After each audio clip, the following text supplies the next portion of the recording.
dying to get out of Australia again after 2 years.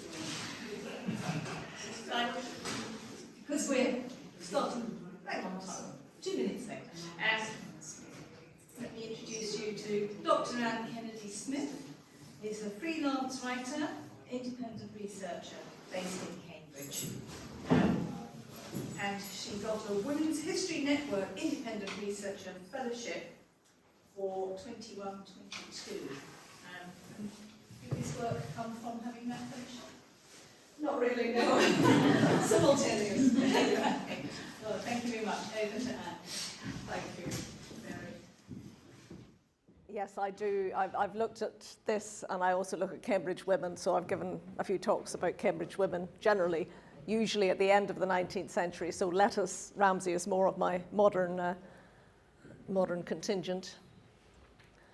So thank you, Mary, and good evening, and thank you for coming. Thanks to Lucy Walker and the committee for inviting me, and to Simon for setting this up, and to all the people who've sent me photographs and memories of Lettice Ramsey over the years. And there's a mini display over there, which I'm pleased about, and I'm going to come on to some of those memories at the end of my talk tonight. So, as some of you know, Lettice Ramsey was one half of the Ramsey and Muspratt partnership in Cambridge from 1932 to 1978. She ran the studio for almost 50 years. So there are a lot of memories and photographs that people still have of her, I'm pleased to say. My talk this evening was partly inspired. Is the volume okay? Am I audible to everybody? Thank you. Partly inspired by an online exhibition last year of Helen Muspratt's photography. So of the two women, she is the better known, partly because she lived longer, and she was taken up recently in Oxford. The Bodleian Libraries have acquired her entire archive, so they put on an exhibition. And it was a lovely exhibition, fantastic photographs, but they did rather dismiss Lettice Ramsey as part of that. So I wanted to sort of look into Lettice's, and because she's so much a Cambridge photographer, to see what her contribution was. And also Helen Muspratt's, the subject of this book, which was actually written by her daughter, which is a lovely selection of photographs and also very good text. But it's got a lot of Ramsey and Muspratt photographs in this big book as well. But I think Lettice should have a similar version. So apart from in this book, Jessica Sutcliffe's book, Face, Shape and Angle, Lettice Ramsey's contribution to 20th century photography has been overlooked, and what happened to her career after she took over the Cambridge studio in 1937, single-handed. She died in 1985, just as the new wave of interest in 20th century women photographers was beginning. So she missed out on a lot of celebrations. So we're celebrating her here tonight.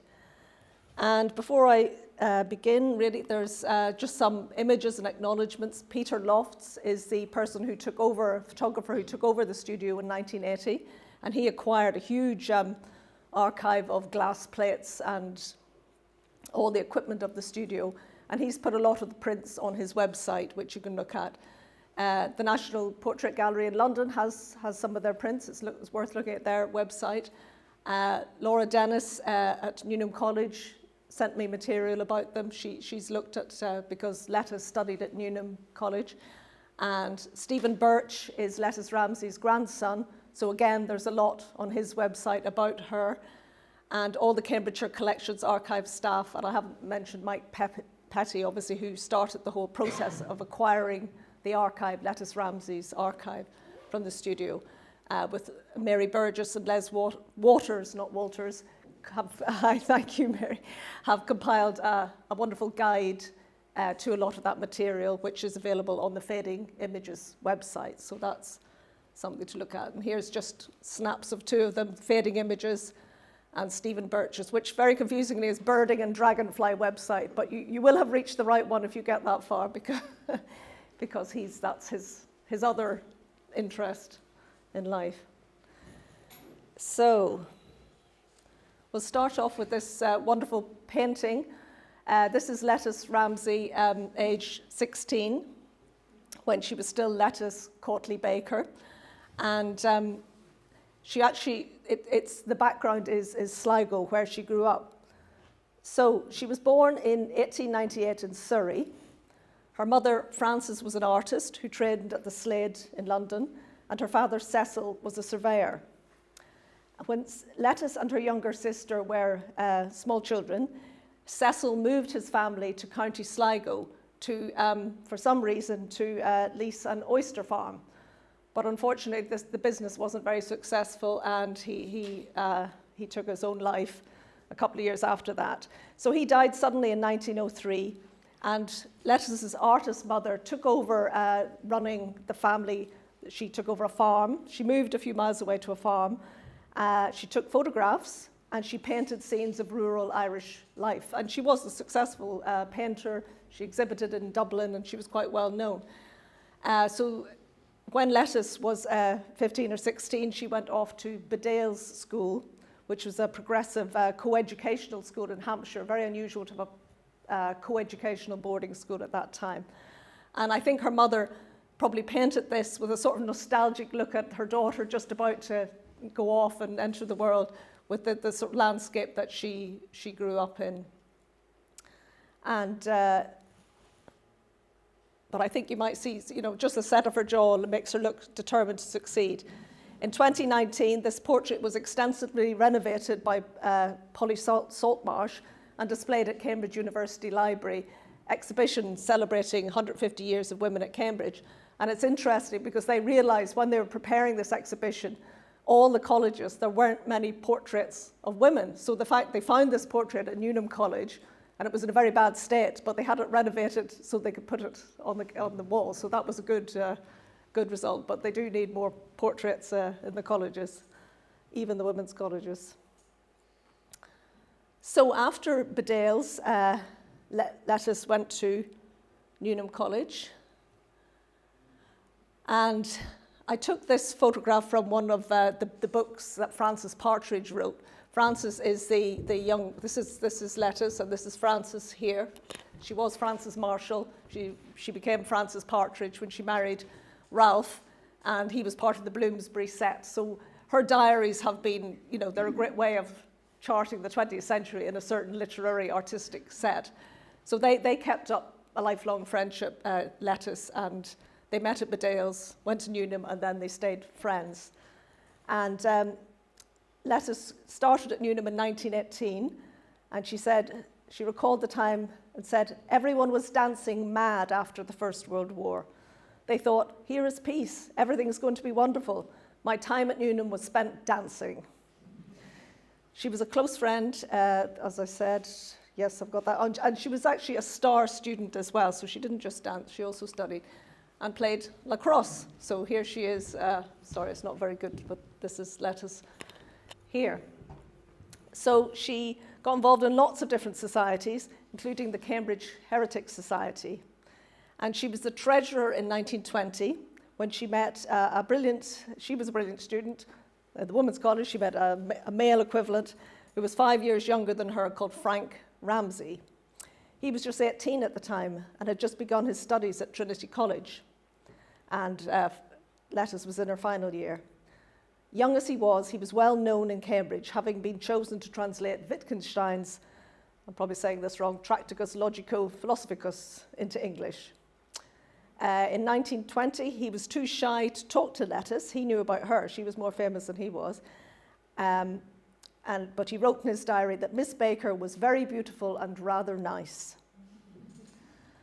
So after finishing her studies at Cambridge, of course, women didn't get degrees in those days. Oxford had just voted to give women degrees, but Cambridge held on, refused to give women degrees, so, off she went. But she did very well in her studies, and she went to London and lived in a cooperative house in Bloomsbury, and her job was to give vocational guidance tests to students in schools, helping them to choose careers. But, as we know, she came back to Cambridge in 1924 to work at the university's psychological laboratory. This was the new discipline of psychology at the university, and Cambridge was in the forefront of this new study.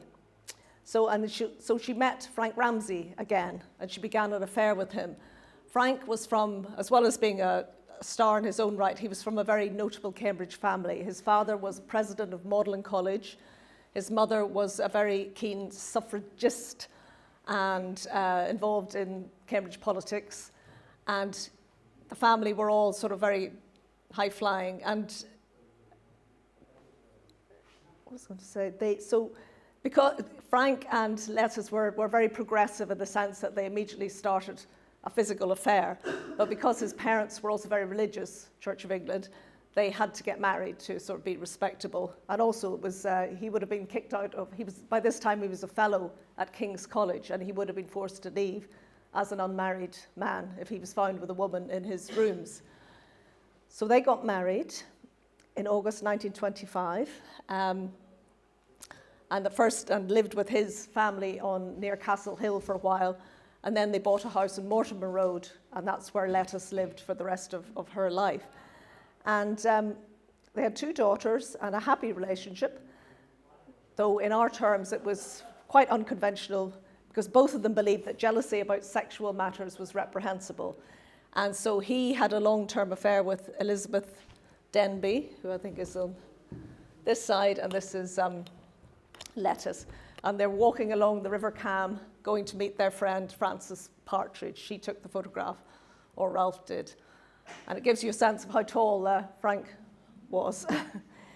And when Frank and Lettice were living together with 2 young children, their lodger for a while was Wittgenstein, and he moved in. And John Maynard Keynes noted that the formidable Wittgenstein was more normal in every way than I've ever known him. One woman at last has succeeded in soothing the fierceness of the savage beast, brute, Lettice Ramsey. So, she was quite a character. She was a very strong character. She got on with people. She wasn't fazed by people, and very charming as well. Tragically, Frank died of liver disease in 1930, aged just 27. Cheryl Mizek, who's the author of a new biography about Frank Ramsey, is convinced that he caught Weil's disease while swimming in the River Cam in an unusually warm October. So, be careful. So Lettice, like her mother before her, needed to earn her living. And one of the things she did after her husband died, she enrolled on a photography course at Regent Street Polytechnic in London. But she only studied for 1 term, and this may have been because, or it led her to being introduced on a summer holiday in Dorset to Helen Muspratt at Swanage in Dorset. And Helen was 10 years younger than Lettice, but she was very focused on her career. She wasn't married. She had her own photography studio in Swanage. And when Lettice met her and discovered this and liked her, she said, well, let's start our own studio together in Cambridge. And it shows the force of her personality that Helen agreed to do this, because Lettice didn't have any experience, but Helen did. And she famously said to Lettice, later wrote, Helen had the know-how, photography expertise, and I had the connections. And sometimes that's quoted, and I think it's quoted a little bit against Lettice, that she had the connections, Helen had the know-how. But I think Lettice also was a very talented photographer. But she certainly had connections. So Lettice had a little bit of money. She put up £200 to get the property at 20 St Andrews Street, Cambridge. So that was their first property. And this is Lettice with her 2 daughters. So in 1932, the photographic studio of Ramsey and Muspratt, Ramsey and is an ampersand, opened. And Charles Goodrich, who then was the owner of their main professional rival Palmer Clark, predicted that those 2 ladies won't last 6 months. But Ramsey and Muspratt became so successful so quickly that after 2 years, Lettice and Helen bought out Palmer Clark's studio on Post Office Terrace, paying £600. So if you look at this map, This is Post Office Terrace here. And obviously it's blocked. This is St Andrew's Street, this is St Andrew's Church. And it's blocked off here. So it was really the end of a busy shopping street down here. That's where their studio was, down here. And nowadays you could still see it by Jones Bootmaker's shop, but it's the only shop left in the street. So it's quite worth, you almost don't notice it. You can walk past the alleyway and not notice there's still, the front of the studio is still there. And everything else is been built over in that area. So the premises, Peter Lofts, who took over the studio in 1980, so he saw the studio as it was. It really wasn't changed for about 50 years. And he writes, the premises was extensive. The shop, reception, and the back office took in an area nearly 40 feet long. And here's a photograph. That's the front that's still standing. And I think I said the upstairs showroom, but that's obviously not quite right, because the description here, the reception had a pitched glass roof which bathed the area with daylight. So it was a long, very long room, and that's the shop, really, on the street level. A straight flight of carpeted stairs led from reception to the generously proportioned studio on the first floor, which measured 34 feet by 14 feet. Coming up the stairs, there was firstly a small dressing room with a door that led through to another staircase. Strangely, nothing had been cleared away, a dusty shrine to a former age of pioneering photography lying forgotten among the rooftops of the adjacent buildings. So they actually took over the studio, and then there were a lot of outbuildings out the back, which they developed and turned into developing studios and did their work there. So this was the shop front. Studio was upstairs, and all the developing buildings were behind. And it's worth noting that all their photographs are signed, as we can see from this one that Mark brought in. They're all signed Ramsey and Muspratt. But it certainly in later times it was Lettice Ramsey who took them. But they always signed them all, Ramsey and Muspratt. So the two women would take turns. Sometimes they were in the front, taking the orders, taking the photographs, and sometimes out the back doing the developing. But they just switched around, and they felt it was more democratic not to be the sort of artistic one taking the photographs. It was also artistic to develop them. So even though this was the formal beginning of their work together, there's evidence that Lettice had long been interested in photography before this. As I said before, her mother was a photographer in the very early days of photography, really, as well as a painter.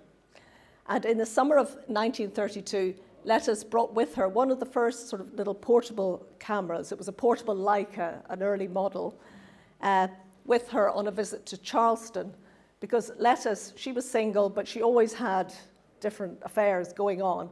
And one of them was with Julian Bell, who was 10 years younger than her, and the son of Vanessa Bell, who was the sister of Virginia Woolf.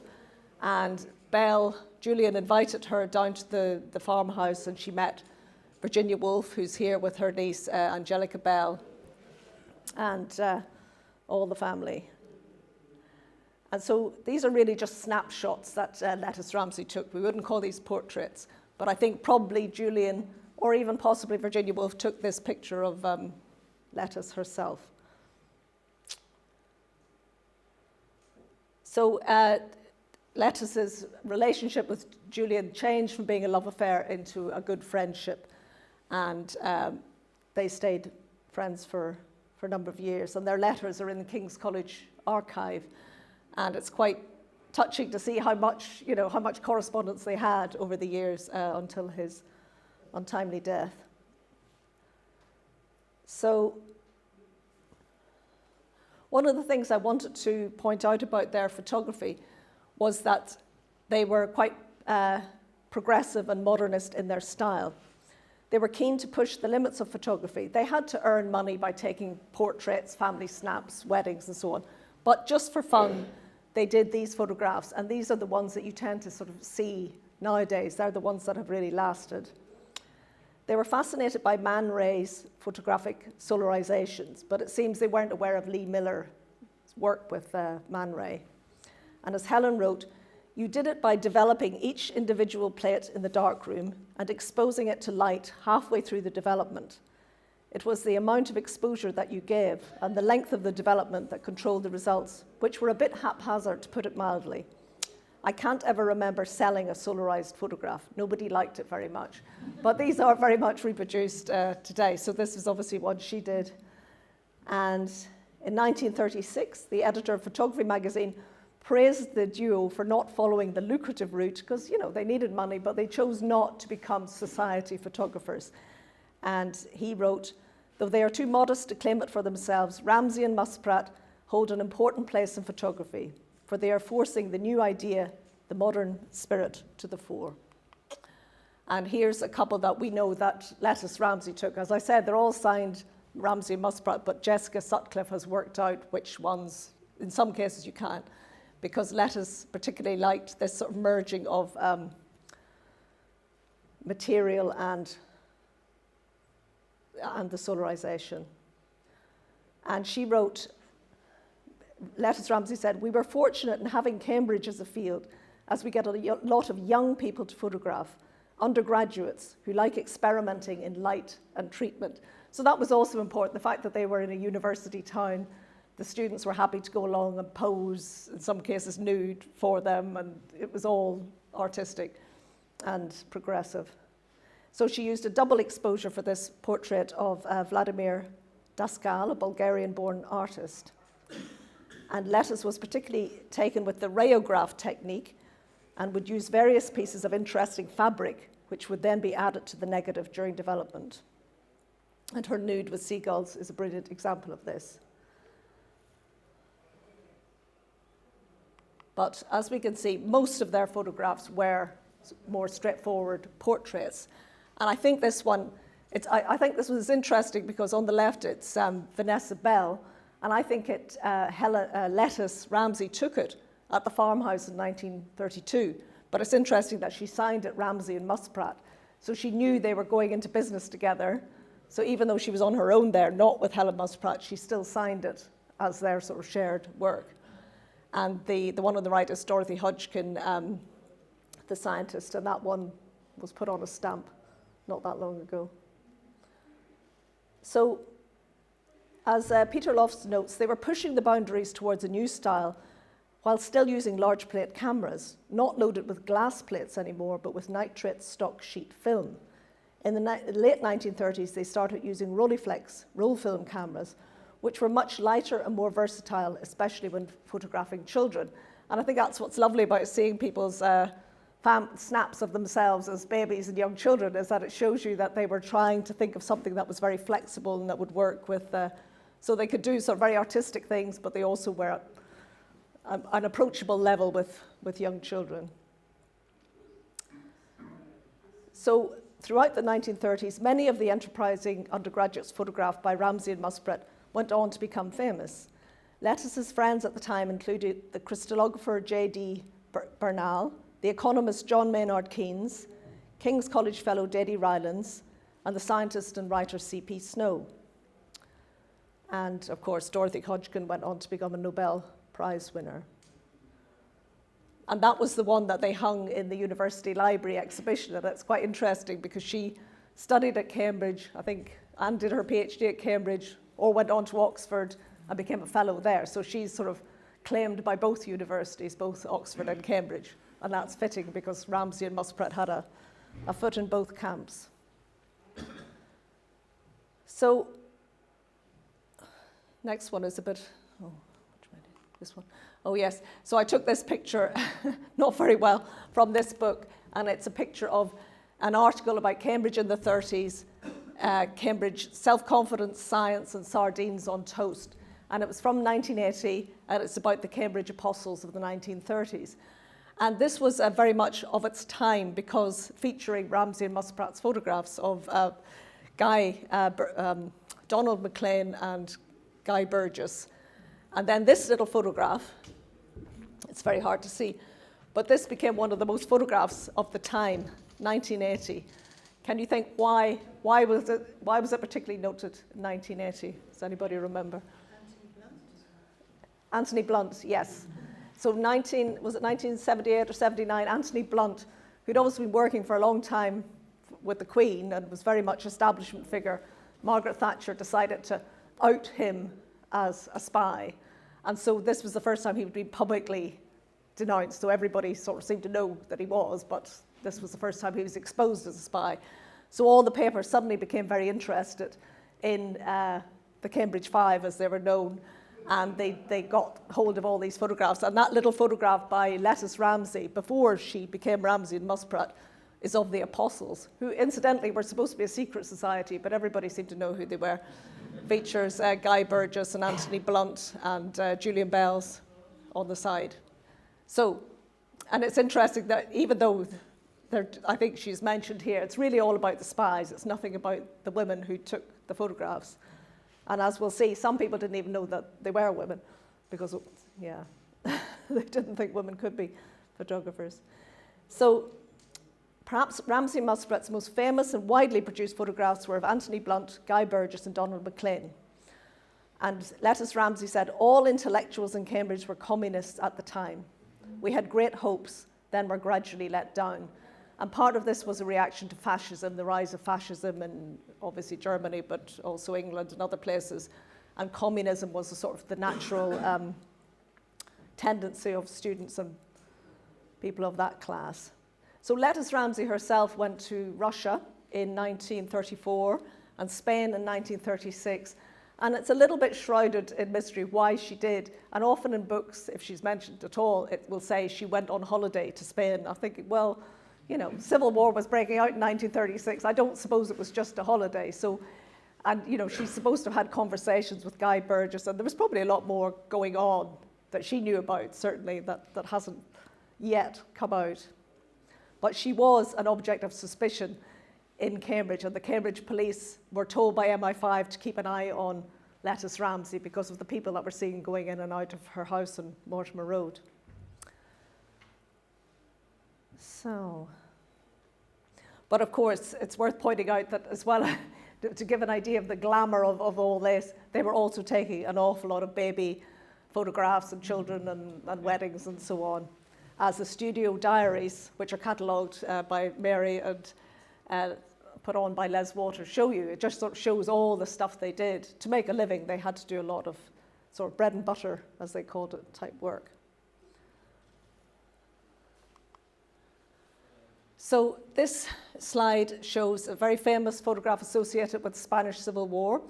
Very young John Cornford and his then girlfriend Rachel Peters, who were living together in Cambridge at the time. And the story goes that Lettice met them at a party because she was part of the communist circles. He was a young communist. He left Cambridge, joined the Communist Party, and she met them, was very struck by their good looks and their political enthusiasm, and persuaded them to come to the studio to have a double portrait taken. And then not long after that, John went off to Spain to fight Franco. He actually organised the British section of the International Brigade. So he was the first volunteer. He came back to England, organised other volunteers, went back, led the section, and was killed in December 1936. So that photograph became very iconic, associated with the tragedy of young lives lost. He was just 21 when he died. And the other person who died, sadly, was Julian Bell, who was Lettice Ramsey's great friend, and that was a huge blow. And because his mother, Vanessa Bell, was a pacifist, he promised his mother that he wouldn't fight, but he would wanted to help the International Brigade, so he went as an ambulance driver, and within a month or two, the ambulance was a shell fragment, and he died because of that.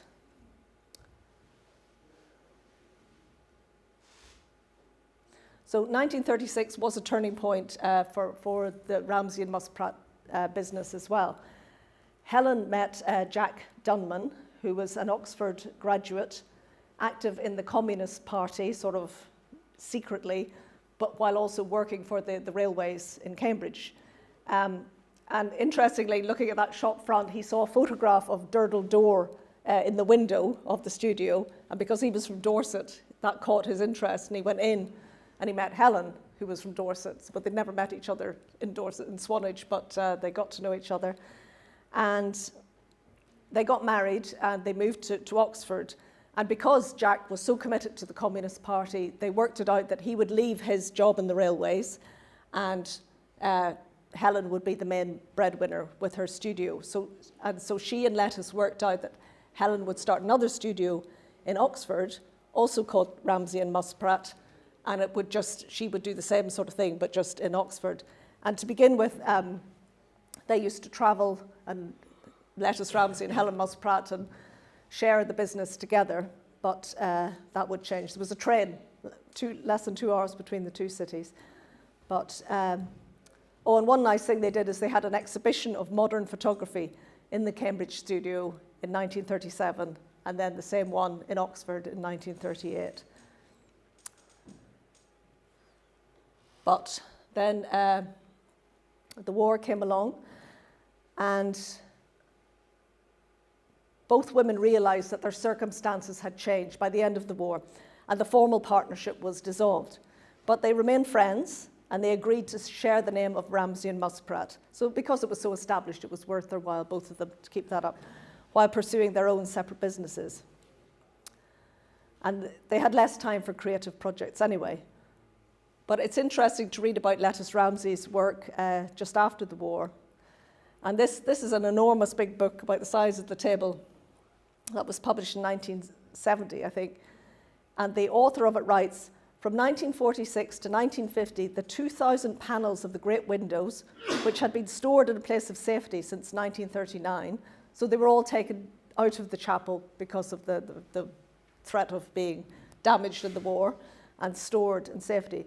They were put back bay by bay into place, but not before each of them had been carefully studied by Mr. Kenneth Harrison, art historian, and photographed by Messrs. Ramsey and Muspratt. So this person, he just took it for granted that it was two men taking the photographs, and he didn't actually check. Mary. Those photographs were actually taken by Philip Runny. Yes, her assistant. Once Helen Muspratt left for Oxford. Right, yes, so Mary's, that's a very good point, because Philip Brunny, isn't it? He came to work for Lettice, and so he probably did some of the, or did she do it? But anyway, she did get involved at a later stage, which I'll come to. But so Lettice she was earning enough to have assistants after that. So Philip Brunny, who was a photographer in his own right, came and worked for her. So yes, he took those. But I was going to say that in 1970, she photographed the stained glass windows again, but she went up on the scaffolding to do it. I think they must have just been cleaning them at that point. She went up the scaffolding to take the photographs high up, and she was 70-something at this point, and she didn't notice the time, or they didn't notice her, and she got locked into King's College Chapel overnight, apparently. So she took her work very seriously. And so the year before that, she took her camera to Cambodia, and just because she was interested, and she was unconcerned about recent American bombing raids and the threat of war. When she was forbidden to enter the country as a professional photographer, she just got another passport in which she described herself as housewife, and she carried on taking her photographs, undaunted. So one of the images from famous images 1956 that Lettice Ramsey took, and these were discovered by the person who took over the studio in 1980. And you actually do see these photographs quite often reproduced of Sylvia Plath and Ted Hughes, but during their lifetimes, they were never reproduced. They literally came out not that long ago, were discovered. So, and the story behind it is that Sylvia Plath, obviously American poet, student at Newnham College, met Ted Hughes, and they had this sort of very passionate romance, and they got married in June 1956. And at first it was a secret wedding. Her American mother happened to be there when they got married, but she wanted to hide it from Newnham because she thought she might lose her scholarship and so on. But eventually it came out. They told Newnham, and by this stage they were living together just on Elterslie Avenue as man and wife. And her mother sent her money to have photographs taken, and I think this was a sort of a Sylvia's peace offering to her mother, because they didn't have the big society wedding in America that her mother would have liked, and that was what they were supposed to do later on, but they decided they wouldn't do that. And so they agreed to have the photographs taken to go into Lettice Ramsey's studio.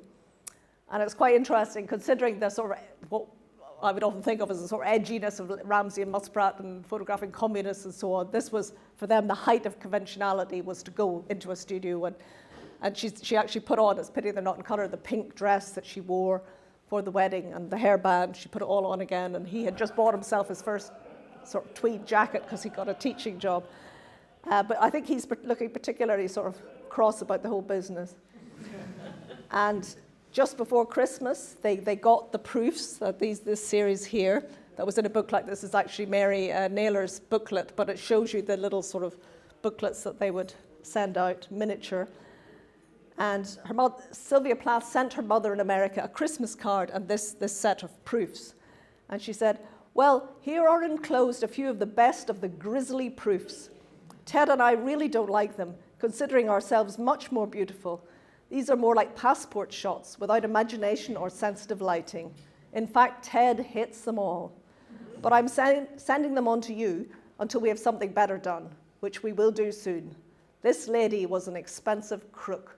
So this is the communist Lettice Ramsey that they felt sort of she had exploited them, but and so they did. They just put them away, and they were never seen again for until long after even Ted Hughes died. So, right, coming to the end now. I've got some pictures that people, I put out an appeal, and I said if anybody's got photographs or memories. So Mary Naylor sent the photographs, some of the selection on the left, which are over there, and Dick Baxter, who's not here tonight, sent this one from 1970, and Robin Mansfield, who is here, thank you, sent me his memory of it, and then you can see the photograph over here, so you can see if it fits. So he wrote, "When I was about 5 years old, I was a very reluctant page boy at a cousin's wedding at Mills Road St Barnabas Church. My behaviour on the day was not good. I refused to go down the aisle with the bride, who was so disappointed she never forgave me. Matters were made worse by my refusal to pose for the wedding photographs." So again, we've got the wedding photograph link. "My mother, being so proud of how I looked in my silk blouse, velvet trousers and buckled black shoes, decided to make an appointment with Ramsey and Muspratt. To give me confidence on the day, I was accompanied by a similar age cousin, the bridesmaid, who had behaved perfectly. I do remember the visit, and that I was given some toys immediately and made to feel at home. The two lady photographers were so kind, and the result of their work was some amazing photographs that I still cherish to this day." So that's very nice. And then the final slide is a photograph of Lettice in her studio. And this seemed to be her smock that she wore sort of throughout many years. You often see her wearing this. In 1978, the two women were photographed in their respective studios. So Helen still had a studio in Swanage. She retired to Swanage in Dorset. They're both photographed in their different studios by John Lawrence Jones for an article called "The Photographers of Golden Youth" by Francis Wyndham. This was the first time since the 1930s that their work had been recognised in the national media, and the Sunday Times featured a range of their most famous and infamous subject. That year, Lettice sold her studio and its entire contents to a young unknown photographer, Nicholas Lee, and then it was taken over by Peter Lofts. She died in 1985, so she did not live to see the recognition belatedly given to Ramsey and Muspratt's achievements as women photographers. Helen Muspratt featured in a Channel 4 programme, 5 Women Photographers, in 1986, at a major exhibition at the Bradford Museum of Film and Photographer, reassessing the work of 20th century female photographers, which toured the country for 2 years. In 2015, the portrait photographer Jane Bown went to Dorset to take Helen's photograph, which was published in The Observer. And it's interesting that Helen Muspratt actually didn't like Jane Bown's style because it was very informal, and she didn't think photographs should be taken like that, but she did warm to her. So from the 1980s, Peter Lofts took over, and then Mike Petty at the Cambridgeshire Collection took charge of the archive. Mike, Chris Jakes, Caroline Clifford and Mary Burgess have carried out the massive task of cataloguing the collection, assisted by library staff and volunteers. And there's more in the online resource, Cambridge Photographers, Post Office Terrace, by Mike Petty. So that's it. Thank you very much. We've got some time for questions and so on, if anybody has any. Thank you.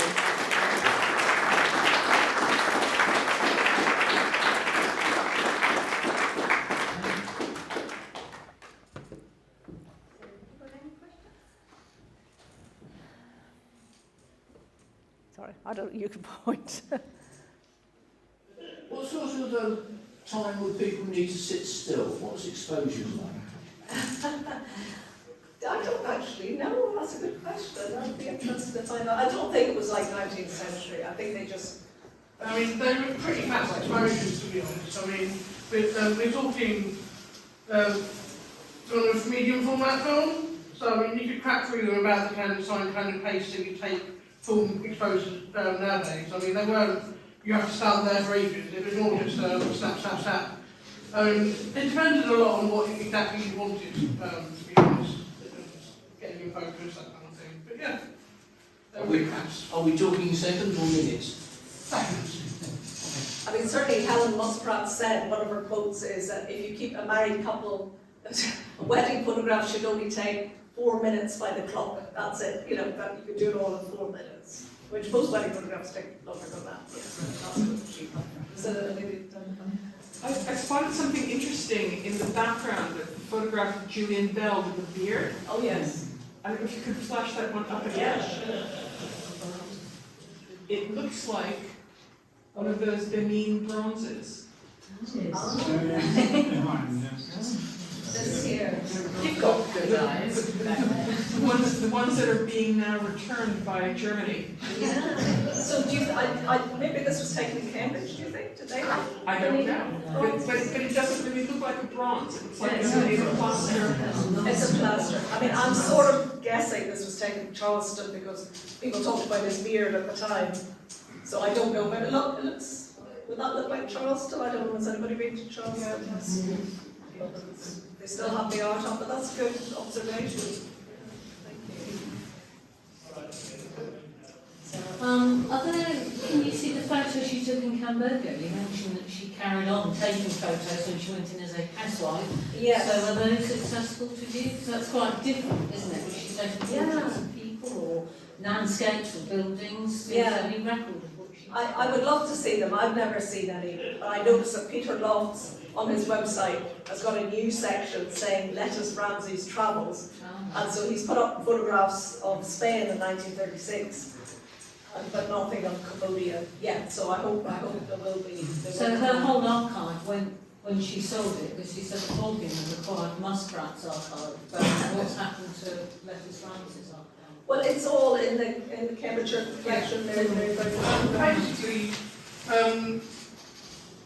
it's been through several hands, but we have in the collection, we have a small selection of her travel photos that were exhibited in the joint exhibition between Cambridge and Oxford. We don't know exactly, I know there's a few Russian photos in there, there's a couple of Cambodia photos. Basically, it's like, it looks like someone's taken every photo that was sitting around their studio, shoved it in a box and given it to us, to be brutally honest. So it's a bit of a random mishmash of whatever was lying around. But yes, we do have some original prints from her various travels. Thank you. Well, if there's no more questions, I'd like to hand you this.